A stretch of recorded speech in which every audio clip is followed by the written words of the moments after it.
Take a look at what I've got, guys. All three new Pixel phones from Google. I've got the Google Pixel 10, I've got the Google Pixel 10 Pro, and I've got the Google Pixel 10 Pro XL. I'm taking a close look for you at these brand new phones from Google.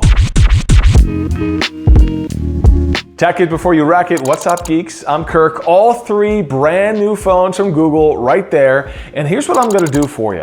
I'm going to take a close look at what comes inside the box of all three phones, and then I'll show you the phones themselves side by side, because I know a lot of people are wondering how different are these three new models. And then if you stick with me to the B side of the video, I'll show you the boot up process as I set up one of these Pixel phones for the very first time so you can see what that looks like. So let's get right to it. Let's get these things over to the table and get the new Pixel phones unboxed.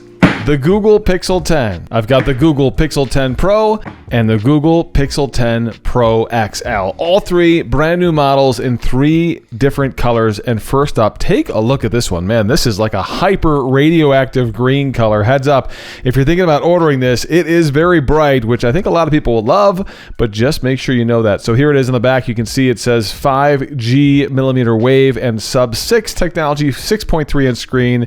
Lemongrass is the color. It's a 128 gigabyte model here. It includes the Pixel 10 and the charging cable in the box. On the bottom, you've got your barcodes, and that's pretty much it. The Pixel 10 Pro, very similar box, same size, but it does say 10 Pro on the side, and same barcodes and whatnot you got there on the bottom. And this one is the porcelain color, but again, it's the Pixel 10 Pro, so slightly improved specs.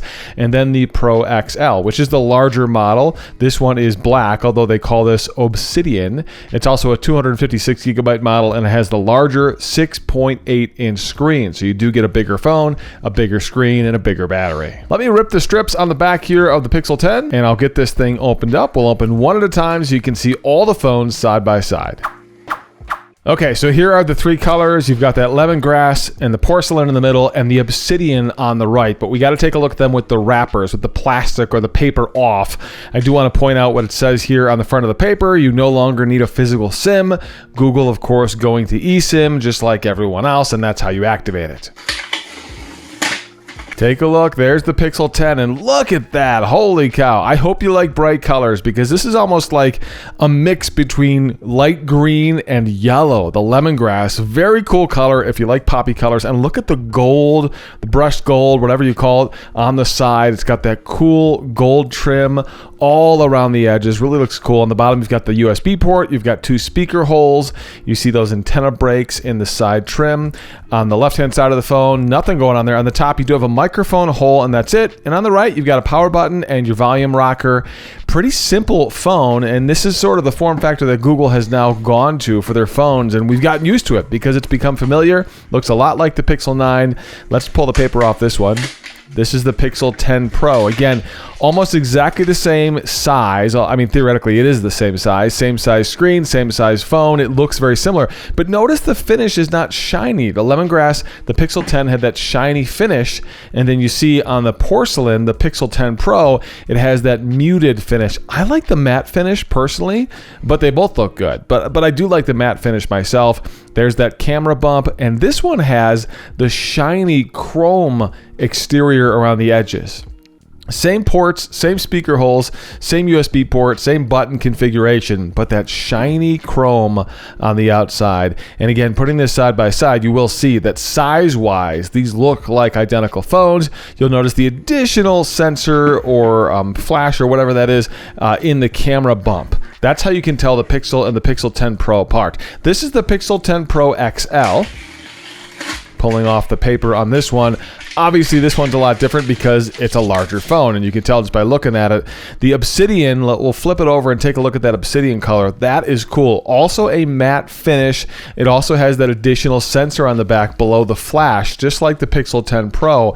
I love that matte finish. This Obsidian is a really cool black color, and even cooler is the trim on the outside edges here. Look at that. It's like a black metal. It really is cool. It complements the Obsidian very well. So in terms of color scheme, you're getting a good idea of three of the color schemes here on three different phones. Let me put the size right next to each other so you can see the difference between the gold trim, the chrome trim, and then that black metal trim. All really good looking trims. Nice job. Feels high quality. Really good job by Google here, making this feel like a quality, well-built product and adding a little bit of a different flair to the edges of the phone. The sad thing is most of us are going to stick a case on this and you'll never see those edges again. Notice the size difference, guys. That Pixel 10 XL and the Pixel 10 Pro. Clearly, there's a size difference. The XL has that larger screen. It is just simply a bigger phone. Inside the box, you're going to get the same thing no matter which phone you get. The only accessory included here is going to be that USB-C to USB-C cable. It's a very simple, as we've seen from Google before, white, unbranded USB-C cable. Nothing else in the box. That's it. I'm going to power all these 3 phones on. I'm going to attempt to power them on at the same time. That's almost nearly impossible unless you have 3 hands, which I don't.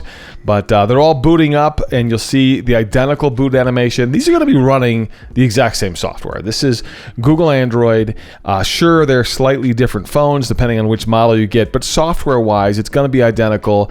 And the chip inside that powers these phones is going to be identical as well. So you'll see similar speeds. Obviously, the screens are a little bit different. The memory configurations are going to be a little bit different, so they may run slightly different. But overall, they're very similar hardware. And I want to say, correct me if I'm wrong here, this is the most similar all 3 phones, all the Pixel phones have had hardware-wise, I think ever, because they, again, basically all run the same chipset on the inside, that Tensor chipset.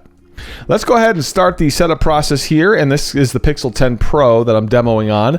I'll pick my language. Do I want to set up using another device? I will select skip to bypass this menu option. Now it's going to connect to my Wi-Fi, so I'll go ahead and set that up.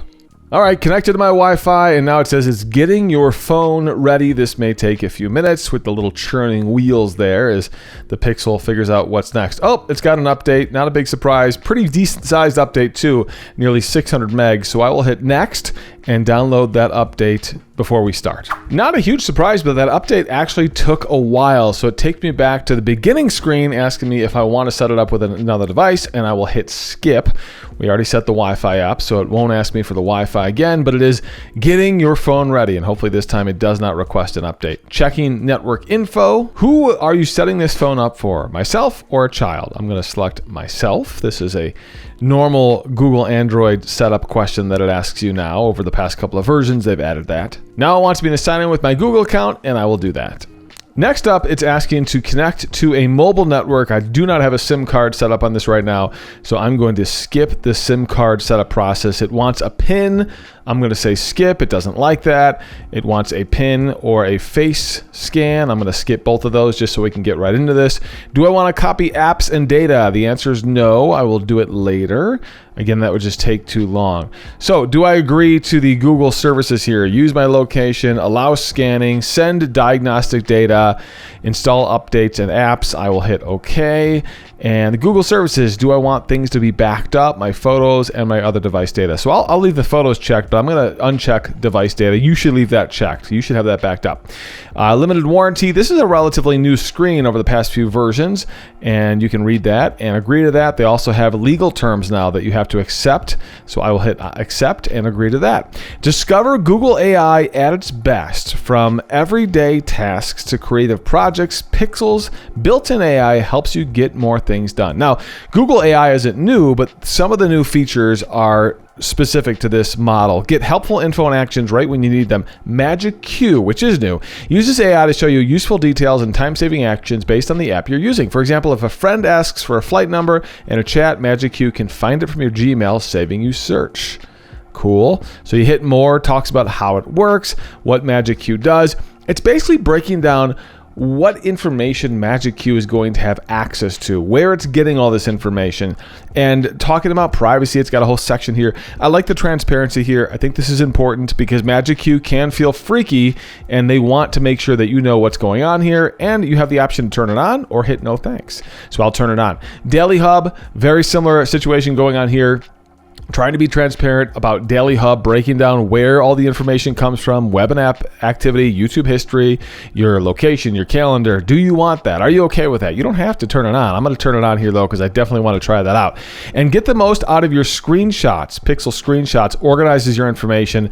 Same thing here. They're trying to explain to you what their screenshot AI technology is going to do, because it'll essentially look at your screenshots using AI, analyze words in those screenshots, information in those screenshots, and then help you discover that information later. I think it's cool, but again, it's really important that you know what it's accessing and how it's using that information. So I'll turn that on. Peace of mind, this is just the Google Pixel safety features. These are not new. Car crash detection, satellite SOS ability, as well as some other features, crisis alerts and whatnot. So I will hit next on that. And do you want to let your contacts nearby find and share you? This is kind of like what Apple does, but this is Google's new kind of wireless sharing protocols, and I will go ahead and agree to that. And then it gives you some options to look at some of the other features here: instant translations, identifying music, auto-adjusting your settings to the environment, preparing for an emergency, etc., etc. I'm going to hit no thanks because I want to get right into the phone. And now the final screen, getting your phone ready. Of course, this is the section that shows you how to use the different swiping techniques on the Pixel. I'm already familiar, so I'll skip that. In which case, I can slide up and go right to the home screen. And there we are on the Google Pixel 10 home screen, which looks a lot like what you're used to if you used Google Pixel phones before. It's a familiar place. And here we are, the brand new phones from Google. So that's a close look at the hardware of the new Pixel 10 phones. I know a lot of you have questions about the software, all the new AI features. That is coming soon on the channel as well. So make sure you subscribe to the channel. It helps me grow here on YouTube, but also it'll make sure you don't miss those videos when I post those. Again, coming very, very soon. Make sure you throw a comment below. I read every single comment here on the channel, and I can't wait to hear what you guys have to say about the Pixel 10 and the Pro and the Pro XL. Have you ordered one? Did you get it? What are your first impressions? And what videos do you want to see about the new Pixel 10 lineup? Tech it before you wreck it. I'm Kirk.